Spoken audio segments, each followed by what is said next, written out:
look through our first responder bag and learn what's inside of it. Yep. Perfect. And our miscellaneous pouch, so this is different for each bag, each paramedic, taking on the jobs. We've got a couple of pouches of glucose, we have our absorbent pad, and we have some masks. In the top pocket here, we have our vital signs kit. So we've got our thermometer, a stethoscope, some scissors, and some pupil torches, along with 2 different sized blood pressure cuffs. In our left pocket on the side, we have our glucose, pre-ready glucose and some liquid glucagon, along with some liquid glucose again. In the side pouch, we have a C-spine collar, which will attach on patients if we haven't checked their C-spine, some sick bags, and some pain absorbent for some, we've got some ethyl chloride. This big pouch here, we've got a trauma kit. So we've got some tourniquets, some bandages, different sizes, slings and gourds, some more bandages, and also some saline. So to keep the bandages moist, so then when we wrap them onto the patient, it's not going to stick to them. So now after we've done all that, we can look through our main pouch. So in the first pouch, we have our main drugs containing such as ibuprofen and also our green whistle or methoxyflurane to help with pain relief. In this pouch here, we have multiple sized OPAs along with some MPAs, our forceps, so a hazard bag, and our laryngoscope with a little bit of lube in there just to help with the NDAs. Okay. This pouch here, we have our drugs for our nebulizer, and we also have our SET nebulizer as well to help with the airway. We have a slippery stand if we were to move patients from, say, one bed to another or from somewhere to somewhere else. We have our LMA in this pouch here, and we've got different sizes for different patients. In this bag here we have our neonate masks and also our neonate bag valve mask for the size of their lungs, quite tiny. And we have our adult size BVM as well, along with the adult size mask. In this blue package here we have our IVs, so we've got our sharps in here. We also have our sharps container if you were to use such a bag like this in events. We have a towel, which is quite handy for handling hemorrhages or providing proper airway. We have our C-spine collar to help mobilize the neck, and also our splint for any broken or fractured limbs. So in this video we're going to learn how to use our monitor or our backpack defibrillator. So first off, I'm just going to turn it on and give it a test. So by that, press the on button, and I want to put it into manual mode by clicking advisory. So it will prompt will come up if I want to go into manual mode, and I want to click yes. So to test this, we'll go to options, scroll all the way to user test, and click the button there. All it's going to do is test. I'm going to just let you know about the anatomy or all the gizmos that are with the monitor. So at the top here, we have our internal CO2 measuring bubble that you attach with the mask. We also at the bottom here, we have our SpO2 monitor, which levels your saturation or capillary. We have our 3 lead, and we have a non-invasive blood pressure cuff on this side. On the other side, we should have a 12 lead, but we don't for the simulation. We also have our defibrillizing pads, and from here we have a razor, GTN, and also some aspirin. At the back of our monitor, we have our batteries. To test battery life, we just click these little buttons here, and if they're low, we just simply take them out by unplugging the battery and replacing it, like so. In this pouch here, we have our spare battery, spare paper, and at the moment, still testing. But after the test is done, I'll be showing you how to do done. That says test passed. So perfect.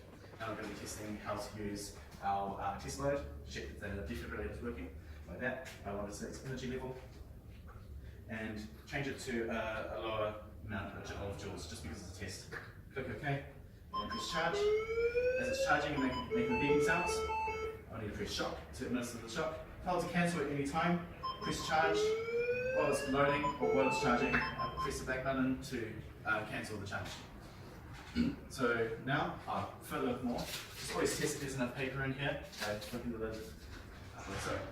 Alright, now I'm going to attach on myself my 3 leads so then I can monitor my heart rhythms. So before I do that, I'll get the set up. with my finger, press lead, and go to my 3 lead option that's on the monitor. And I have to attach the 3 leads. So with that, I have to get my patient's permission first. Do I have permission? Yes, I do. Okay, great. Now, these are all labelled. You've got your left arm, which is up top here. We have our right arm, which is white, goes up here. Our green, which is our right leg, which goes up here. And our red, which is our left leg, which goes onto here. So now I have on my screen my heart rate and my QRS waves. So to change the size of the waves, I want to click size and then go either up or down to make the waves smaller or bigger. I don't want the waves too big, otherwise it can give out a false reading of, say, too hypertensive or sort of heart rate. And I also want to change the volume. So by doing so, I want to swivel the nozzle up to the top left corner here, click your S wave, and change volume from there. Yes. And if I were to go back onto DFID, I want to click Analyze. Analyzing now. Stand clear. That's how we use our monitor. Okay, so in this video we're going to learn how to use a regulator, our oxygen tank, and how to attach nasal prongs onto a patient. So first off, it's really important that we have a Botox seal on a regulator that prevents any leakage. So if we had a full oxygen tank, it's very good or wise to, while it's in this position, just to let it bleed out. So if there's any dust inside the oxygen tank, it's not going to affect anything in the oxygen supply. So let's attach this. So we've got 3 prongs on a regulator. It's going to fit on like so. Perfectly, like a glove. Now, on a regulator, we have our gauge that tests, that shows us how many litres of oxygen that we have in.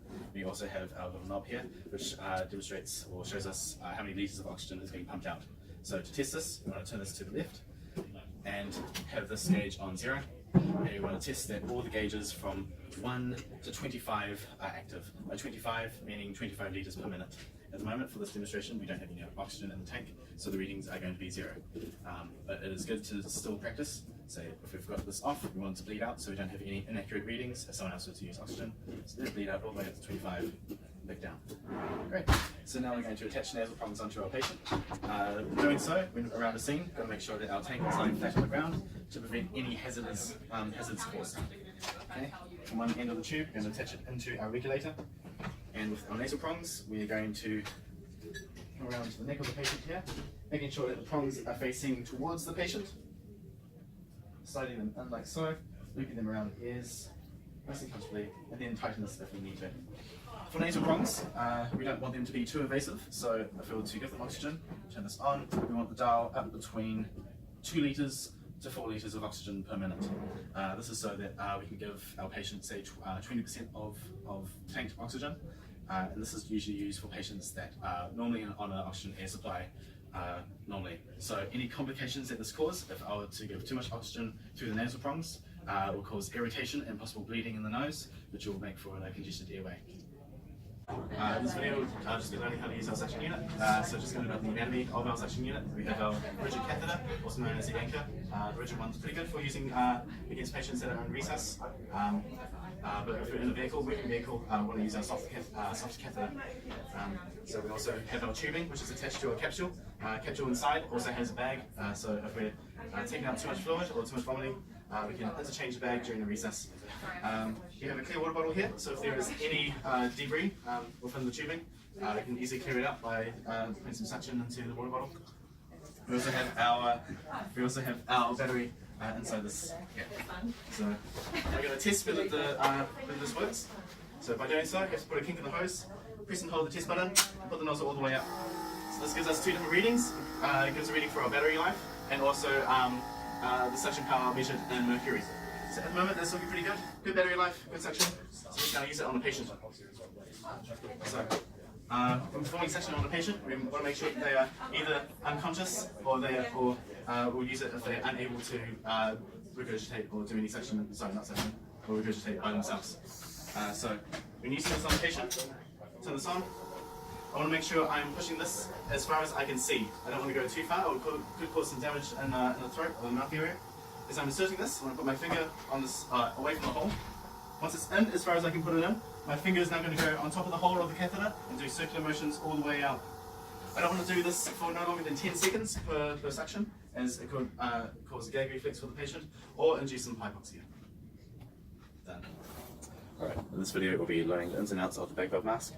So here we have the actual bag, the PEEP or the positive inexploratory pressure valve, the mask itself, the filter which helps or stops any use of fluids going into the actual bag reservoir, and the oxygen bag. So simply to inflate this to make it a bit easier rather than clawing at it, hold firmly at the bag end, squeeze, so then the air sort of pumps out. So to test the actual bag to make sure that there's no tears, hold it at the Z end and inflate it until it's fully inflated. Okay, full setup. So you want to put on PEEP on first. Okay, you don't need PEEP during the recess, as that will be explained in the next video. Our filter and our mask. So to attach this to an oxygen tank. Here, the bag, instead of the end, we're going to put this on between 12 to 15 litres per minute on an oxygen tank. The usage of the bag will be explained in my recent video. Overlapping farting. So we're on the scene to a 65-year-old male. Wife's just called, say that he's collapsed, clutching his chest. So we're going to go to the scene, make sure everything's safe.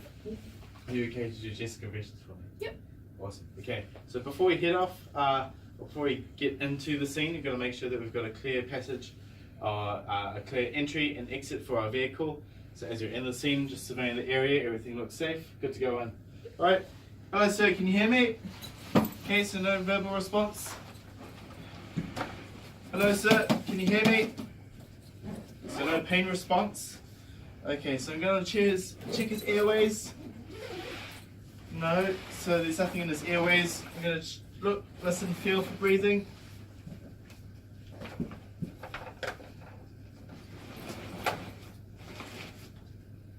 Okay, he's not breathing. Can you start CPR, please? Okay, AT1 to comms, we've got an R49, requesting an R50. Okay, so we've got backup on the way. I want to make sure that I get my defibrillator charged up and ready. And I'm going to set this up around my partner.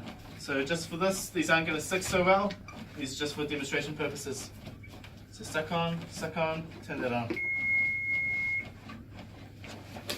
Analyzing heart Okay, rhythm. step away from the patient. Do not touch the patient. So by this time, I'll be calling the wife, making sure that I know his medical history. Shock advised. Oh, CPR. Charging. So medical history, Stay clear and of making patient. sure that I know what had happened prior towards this Deliver event. shock Okay, now. step away from the Press patient, the orange attention to the button patient. Now. Shock delivered. Okay, start on CPR. Pause. Okay, well, Start chest compressions are CPR. underway. I'm going to work on airways. So the first thing I'm going to do, get a towel, place it under the patient's neck. So I'm creating a nice open airway. Okay, and I'm also going to get my bag valve ready.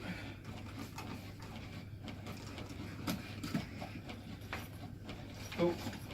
I don't need PEEP for the airbag, for the BVM, as it's a recess, but I do need to attach it to my oxygen tank and pump it up to between 12 to 15 litres per minute.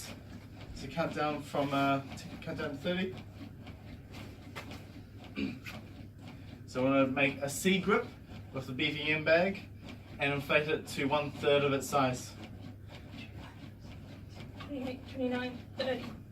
So making sure that there's a chest rise. Okay, keep going. I'm also going to insert an OPA, so this is good for patients that have got a GCS lower than 8, preferably 6 in motor skill. So I'm going to insert it backwards, perpendicular, and skipping it around the tongue. 27, 28, 29, 30. So now I have an effective airway. However, this may not be effective if the person has got trismus or locked jaw, or has got a gag reflex. So that's when I'm going to turn to my NPA, which I'm going to measure from the nose to the earlobe. So I'm going to slowly protrude it, twisting, looking for protrusions or resistance, with my way till it gets to the end. So again, 1/3 of its size.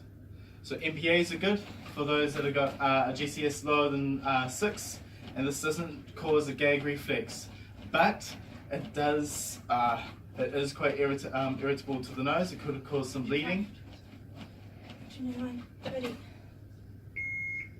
Stop CPR. Okay, so we're going to swap roles. Analyzing heart rhythm. Stay clear of patient. Okay, and Analyzing heart rhythm. so No stay shock clear, advised. no shock advised. Pause. Okay, I want you to demonstrate a double hand If grip for me, needed, please. start And CPR. just count my compressions. So during this time, the ICU unit will be on their way.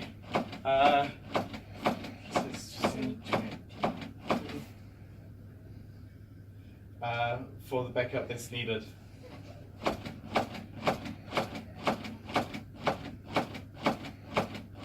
So with the BVM, I don't want to inflate it too much, that's why I only do it 1/3 of its size. 26, 28, 29, 30.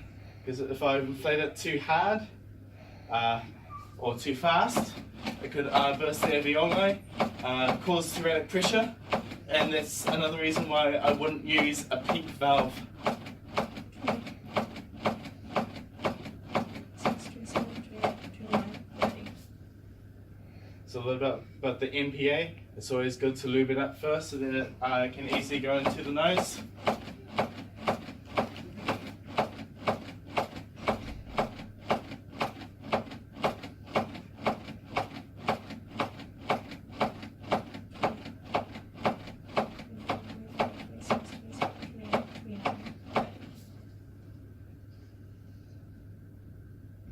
Okay, by this time our backup would have arrived, and that is how we do a CPR. Recess.